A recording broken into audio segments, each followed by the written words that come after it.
If I give me some money, I'll give you some pussy. Give me some money. Hi people, j'espère que vous allez bien. Bienvenue sur ma chaîne YouTube qui est Mimi Travel. Alors j'ai décidé de faire une chaîne YouTube pour pouvoir parler budget.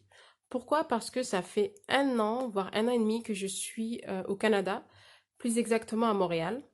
Je suis ici avec un PVT France et clairement leur système de budget est totalement différent de celle de la France.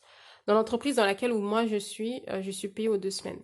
Pourquoi est-ce que je vous dis ça? Parce que j'ai une amie ici qui est payée toutes les semaines. Donc, selon ton entreprise, ton salaire aussi, ta paye peut varier. Et moi, ce qui m'importait, en fait, c'est plutôt comment gérer mon argent avec les différentes payes que j'avais au mois. Parce qu'au début, moi, je savais pas comment est-ce que je devais m'organiser pour pouvoir payer mes factures.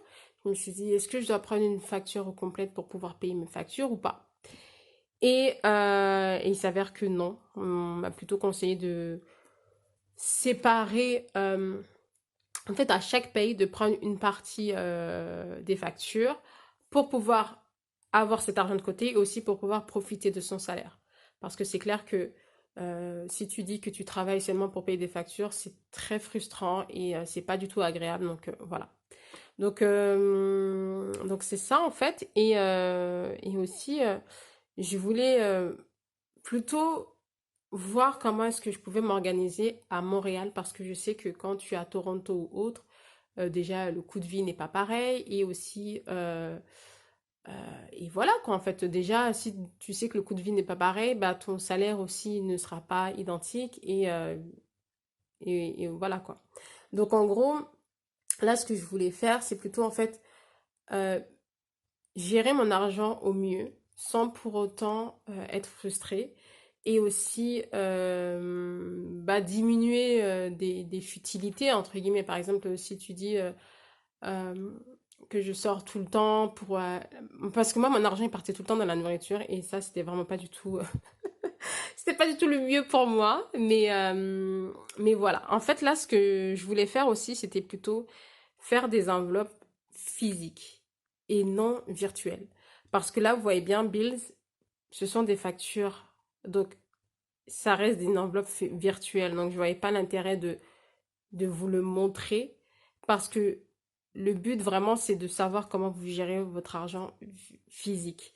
Je sais qu'il y en a, ils créent des enveloppes physique, mais il note tout ce qui est toutes les dépenses virtuelles. Clairement, moi, je voulais pas trop m'embrouiller avec ça. Je voulais pas m'encombrer aussi avec ça. J'ai dit, ok, ça c'est virtuel. Ok, on n'y touche pas. Dans tous les cas, j'ai pas le choix parce que c'est des prélèvements automatiques. Donc, il faut que l'argent soit dans mon compte en banque pour pouvoir bénéficier de ces choses, quoi. Si je veux continuer à avoir Internet, il faut qu'il puisse prendre l'argent dans mon compte en banque et ainsi de suite. Donc, euh, donc là, en fait, on va plutôt se concentrer sur les enveloppes physiques. Et avant de faire quoi que ce soit, le conseil numéro un que je peux vous donner, en fait, c'est plutôt de prendre au moins 1 ou 2 mois de salaire. Donc, en gros, vos relevés bancaires de 1 ou 2 mois, pardon, de regarder et de se dire, écoute, quand est-ce que les virements automatiques passent? Parce que moi, je vois plutôt ça comme des charges fixes. Quand c'est des virements automatiques, enfin, tu peux pas faire grand-chose, donc tu dois le faire. Et après, une fois que les virements automatiques ont été calculés et tout, tu vas regarder avec le reste de ton salaire ce qui va te rester et ce que tu peux faire. Par exemple, c'est tout ce qui est loyer et Internet, c'est payé à la fin du mois, donc ça rentre dans la catégorie deuxième salaire. Donc, premier salaire, ça va être une partie du loyer, mon téléphone. Voilà, donc je sépare comme ça pour pouvoir me dire, ok, peut-être à ce salaire-là, je vais plus profiter, je vais acheter plus de nourriture ou bien je vais pouvoir mettre plus de côté pour une manicure ou autre. Enfin, c'est vraiment une gestion personnel à avoir et voilà quoi en fait. Donc moi ma situation et comment est-ce que j'ai réparti ces enveloppes, c'est pour une personne vivant seule à Montréal, sans voiture et pas d'animaux et pas d'enfants. Pourquoi est-ce que je dis tout ça? Parce que si tu as un chat, automatiquement, il faudra que tu aies un budget pour pouvoir payer les croquettes pour ton chat. Après, le budget pour ton chat peut soit rentrer dans la catégorie course ou dans la catégorie pour ton chat. Donc, c'est vraiment propre à chacun. Moi, j'ai fait des grosses catégories parce que si vous regardez bien, par exemple, dans Beauties, ça compte manicure, pédicure, massage et coiffure. Donc, au lieu de faire différentes petites catégories, j'ai préféré en faire une grosse et c'est beaucoup plus simple pour moi pour pouvoir m'organiser. Donc, en gros, ça fait course, tout ce qui est sorti, bar et tout, mais bon. En fait, toutes ces catégories-là, euh, c'est un budget que je prépare en amont parce que vu que nous sommes en couvre-feu, donc ça veut dire il y a plein de... Bah, tous les restaurants sont encore fermés, les terrasses sont encore fermées. Donc, il y a des catégories que je peux pas profiter, je peux pas... ouais, je peux pas utiliser en fait. Donc, fun, oui, je l'utilise de temps en temps, par exemple quand je vais aller chez des amis, mais c'est rare. Donc, ça veut dire j'ai encore de l'argent dans cette enveloppe. Dans Beauties, je l'ai encore parce que au début de l'année, manicure, pédicure, c'était fermé. Donc, je pouvais pas aller chez la manicure comme ça.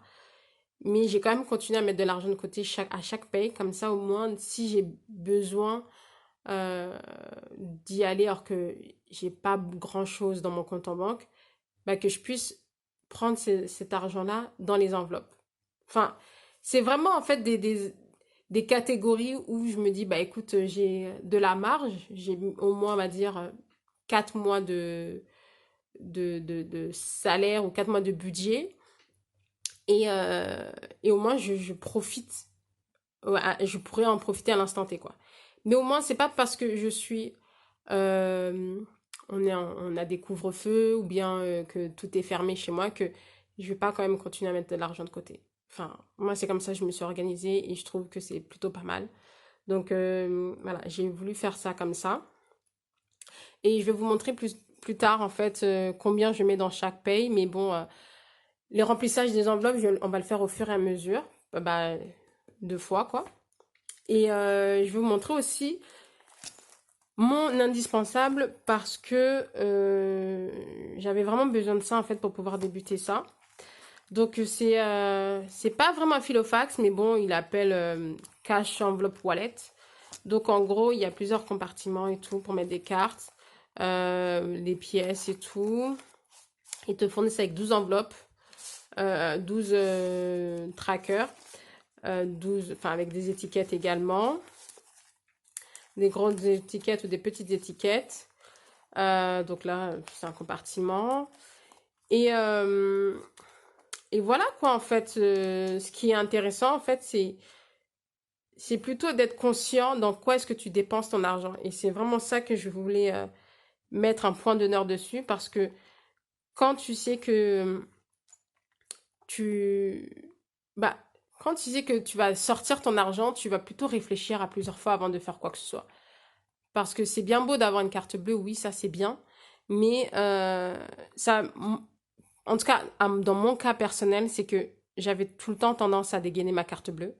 Et donc au final, je me retrouvais tout le temps à découvert. Et enfin, en France, ici, c'est pas du découvert. Quand tu sais que tu as 45 dollars de frais de découvert, tu ralentis bien la cadence et tout. Mais après, quand tu dis que tu veux avoir des économies pour pouvoir voyager et tout, c'est plutôt cool d'avoir une vie d'ensemble. Et en plus, comme on est dans une situation sanitaire un peu critique, si on peut essayer de trouver des bonnes alternatives, bah pourquoi pas en fait de pouvoir dire écoute, certes, je suis frustrée parce que je peux pas dépenser mon argent comme je le souhaite, mais je peux quand même continuer à mettre de l'argent de côté pour comme ça, si jamais il y a un vrai coup dur, bah, j'ai l'argent à portée de main aussi. Enfin, Moi, c'était plutôt dans ce sens-là que j'ai fait ces enveloppes. Et donc voilà, donc en tout cas, si la vidéo vous a plu, n'hésitez pas à liker, à vous inscrire, à cliquer sur la petite cloche et tout pour pouvoir être au courant de comment est-ce qu'on pourra organiser, remplir mes enveloppes plutôt. Et aussi, je vais vous mettre en barre d'infos où est-ce que j'ai acheté ce filofax sur Amazon, combien ça m'a coûté, ça sera plus simple pour vous si jamais vous voulez débuter. Et en tout cas, n'hésitez pas à m'écrire ou autre, je pourrai vous répondre comme je pourrai. Et voilà, en tout cas, je vous souhaite de passer une très bonne journée et on se dit à très vite. Bye bye!